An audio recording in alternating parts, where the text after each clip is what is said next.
खानपुर महर मां ख़बर आहे वहां ताईं पहुचाए पिया। अब्दुल वहीद गडाणी की रिपोर्ट मुताबिक खानपुर महर शादानी दरबार हयात पिता फीमी सुन्नत शदाराम साहब जन जो सालियानो मेलो 23 नवंबर अरबा का शुरू थींदो। मेले में शिरकत करण लाइ भारत का हिंदू यात्रियों जो काफ़िलो पिण हयात पिताफी पहुचंदो। मेले के विची हिकु रोज़ा फ्री मेडिकल कैंप पिण लगाई वेंदी।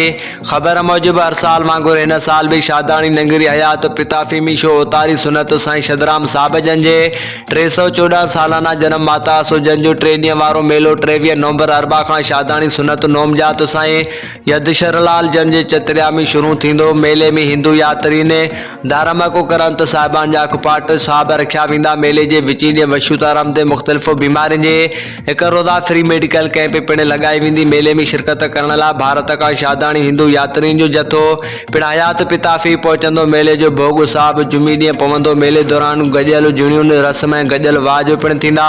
मेले के हवाले से तैयारियों मुकम्मल कयूं वयूं आहिनि। खानपुर महर भारत का 125 ॼणनि ते मुश्तमिल यात्रियों जो जथो शादानी नोमजोत डॉक्टर सुन्नत साईं यतरश लाल साहब जन जी अॻवानी में 22 नवंबर मंगल ॾींहुं वाघा बॉर्डर का ज़रिए लाहौर पहुचंदो, जिथां कोचस ऐं बसिस ज़रिए शादानी नगरी हयात पिताफी पहुचंदो।